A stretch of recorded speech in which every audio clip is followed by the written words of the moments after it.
Métete un invitado de lujo para hablar de Nagorno-Karabaj. Vamos a ver a través de mapas, a través de la historia, por qué se ha producido este conflicto justo en estos momentos, ¿no? Cuál es todo el contexto histórico y político. Es algo que llevamos viendo en las últimas 2 semanas, ¿no? Ha habido un éxodo brutal por parte de la población armenia que había en esa región. ¿Y quién es? Pues es Javier Espinosa, uno de los mejores corresponsales de guerra que tenemos en España. Este mismo mes pasado, de septiembre, ha estado ahí en Armenia y Azerbaiyán, así que nos va a contar un poco más en profundidad a qué se debe todo este lío que hemos visto. Te pillamos ya en España, pero tú me contabas antes fuera de micro que te has recorrido una buena parte de Europa del Este en estas últimas semanas, ¿no? Sí, porque estuve un mes en Ucrania y de allí di un salto directo a Armenia porque preveía que se estaba reencalentando mucho la tensión con Azerbaiyán y quería hacer una serie de reportajes explicando lo que podía pasar, aunque no pensaba que iba a pasar tan pronto, ¿no? Me pilló de hecho allí mismo. ¿Qué es lo que viste cuando se desata todo este conflicto? No sé en qué situación te pilla a ti. O sea, tú estás allí, pero ¿cómo te enteras de que empieza a pasar todo? A nosotros nos pilló exactamente en la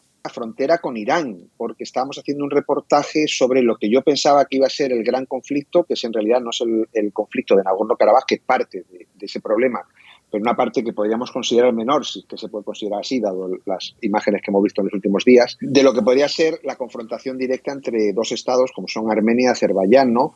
Por la apertura de un corredor que hay en el sur del país que reclama Azerbaiyán, junto con la frontera de Irán. Yo me encontraba en ese mismo momento en la frontera de Irán haciendo ese reportaje y en ese mismo instante nos empezaron a entrar las alertas informativas de que Azerbaiyán había comenzado la ofensiva en Nagorno-Karabaj. Entonces me acuerdo que en un momento dado dijimos, pues hay que salir de aquí enseguida porque si no nos quedamos aquí atrapados como empiezan a cortar la carretera. Y de hecho fue muy curioso porque estábamos comiendo en un restaurante donde había un grupo de soldados rusos, pues los soldados rusos siguen presentes en la frontera con Irán, y al mismo tiempo que nos llegaban a nosotros las alarmas, ellos dejaron la comida sin ahí en el plato y salieron corriendo, me imagino que por lo mismo, porque acaban de recibir esa alerta. Ahora entenderemos un poco mejor el papel de Rusia en toda esta historia, pero tú estabas hablando de que estabas en el sur, hablando de un corredor. Entiendo que a qué te refieres, y estoy mostrando un mapa, voy a hacer un par de dibujos, ¿vale? Pero tú estabas diciendo que estabas por el sur. Entiendo que en ese tridente, ¿no? Esa esquina que toca Armenia con Irán y con Azerbaiyán, ¿no? Que entiendo que es por donde puede entrar el corredor para unir con esa región de Azerbaiyán que Armenia divide en dos. Efectivamente, esa región se llama Najicheván, es una región que pertenece a Azerbaiyán, pero que está empotrada literalmente en Armenia, como Nagorno-Karabaj, que era de mayoría armenia, estaba empotrada en Azerbaiyán. En realidad, y antes de seguir explicando esto, este conflicto explica un poco la flexibilidad o, digamos, los problemas que generan las fronteras nacionales mal creadas, ¿no? En las que bloques étnicamente puros o de una mayoría de una comunidad se empotran en un estado de otra mayoría, ¿no? Bueno, en este caso el asunto es que Azerbaiyán quiere tener conexión entre sus dos territorios y en el acuerdo de paz de la guerra del 2020 se establecía que se iba a abrir un corredor que las uniese. ¿Qué pasa? Que cada país interpreta ese corredor de una manera diferente. Armenia dice que sí, que están dispuestos a abrirlo, pero bajo soberanía armenia. Azerbaiyán dice que no, que es bajo soberanía azerbaiyana.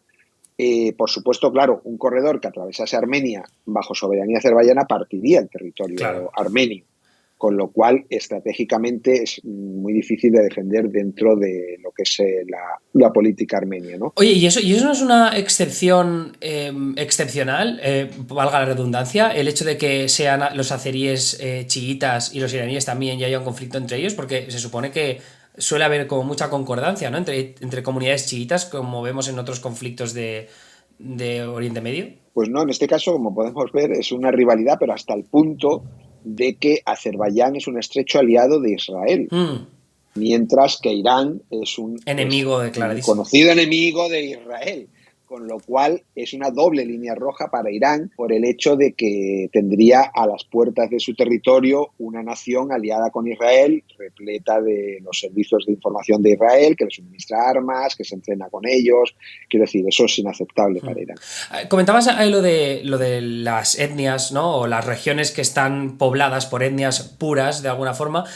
Lo de los armenios es bastante curioso porque nos tenemos que remontar a muchos siglos en el pasado para conocer el origen de esta etnia que ha tenido sus diferentes formas, con reinos, repúblicas, lo que sea. Pero ahora, en este momento, Vemos que Armenia como tal, tienes este país, ¿no? Que lo vemos aquí, que divide Azerbaiyán en dos, y luego esa región de Nagorno-Karabaj, que está dentro de Azerbaiyán y es fronteras reconocidas internacionalmente de Azerbaiyán, pero es una región repleta de gente de minoría armenia. ¿Cómo es posible que hayamos llegado a una situación en estas características? ¿Es esto algo que ha ideado los británicos, que eran muy famosos por dibujar mal los mapas internacionales y terminar liando conflictos en el futuro? ¿O esto parte de otra cosa? No, en este caso fueron los soviéticos, los antecesores soviéticos, que eran las fuerzas bolcheviques, que decidieron establecer una región autónoma armenia dentro de lo que sería la República de Azerbaiyán. Ellos consideraban que al ser una región autónoma se iba a gobernar de facto sin pensar en las repercusiones que podía tener para el futuro. De tal manera que esa región permanece gobernada por armenios a su aire un poco, digámoslo así, durante todo el tiempo en lo que duró la Unión Soviética, pero cuando se deshace la Unión Soviética, claro, se crea el conflicto de que Azerbaiyán dice, oiga, este es mi territorio, yo lo quiero dirigir directamente desde Bakú. Y los armenios dicen, no, perdone, pero esto es una región que ha sido siempre autónoma y de hecho se declaran independientes. O sea, es muy interesante porque Nagorno-Karabaj es el origen de las primeras manifestaciones masivas contra la Unión Soviética. O no contra la Unión Soviética, pero sí dentro de la Unión Soviética.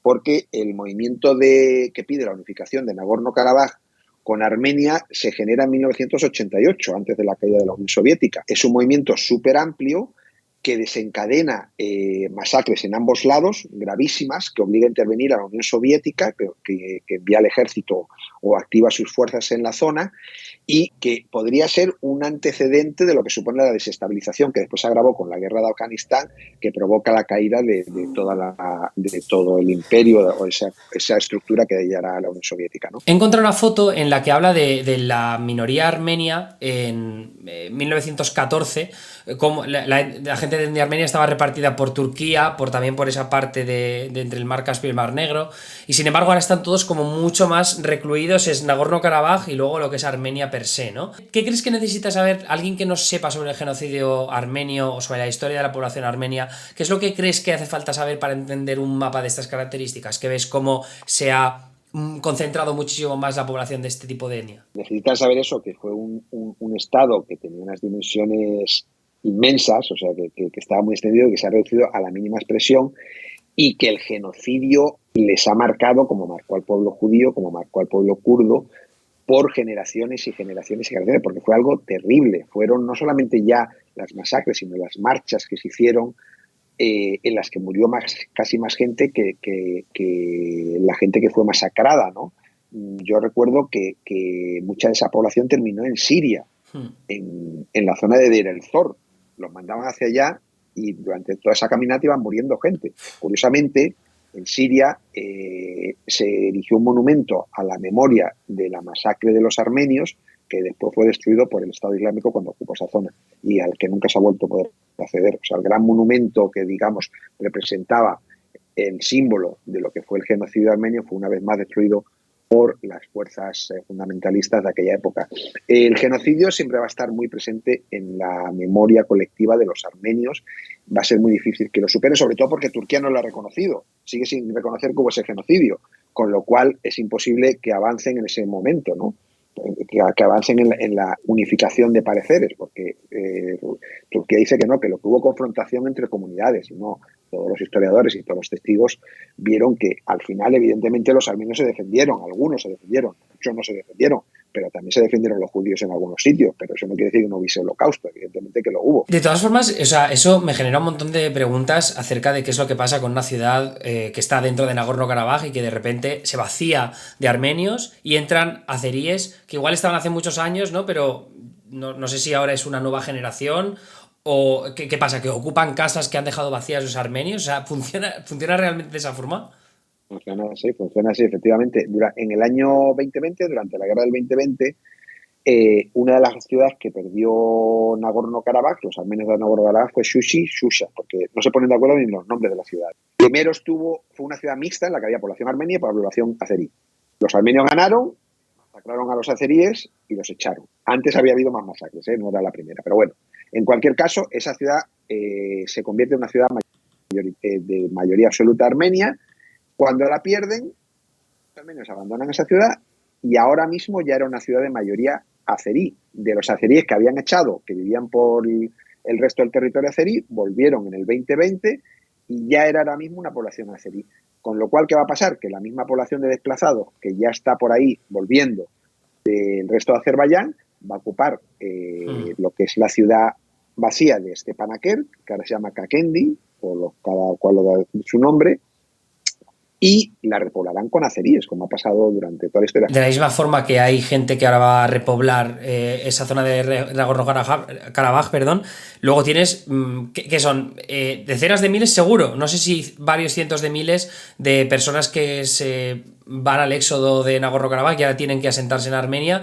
Eso es todo una crisis humanitaria bastante bestia también para Armenia. Ahora tienen que encontrarles alojamiento, tienen que encontrarles trabajo.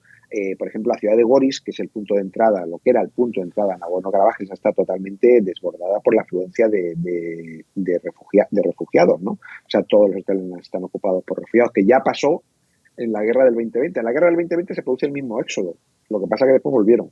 Pero en el 2020, cuando ya se preveía que las tropas azeríes iban a ocupar Stepanakert, sale una caravana igual a la que hemos visto en las imágenes ahora, de decenas de miles de personas hacia Armenia. Se instalan en Goris, cuando ven que la situación se estabiliza porque los rusos controlan lo poco que queda, vuelven otra vez a Stepanakert, solo que ahora ya no van a volver. Entonces, bueno, pues tienen que empezar una vida de cero, como todos los refugiados que abandonan sus países. En este caso, con la conciencia clara de que no van a poder volver a regresar, al menos durante mucho tiempo, porque no existen las condiciones y porque ha dejado de existir Nagorno-Karabaj tal como lo conocían. Habiendo estado en el terreno, ¿te da miedo a que esto se agrave de forma considerable? Y cuando digo se agrave, me refiero a dos frentes.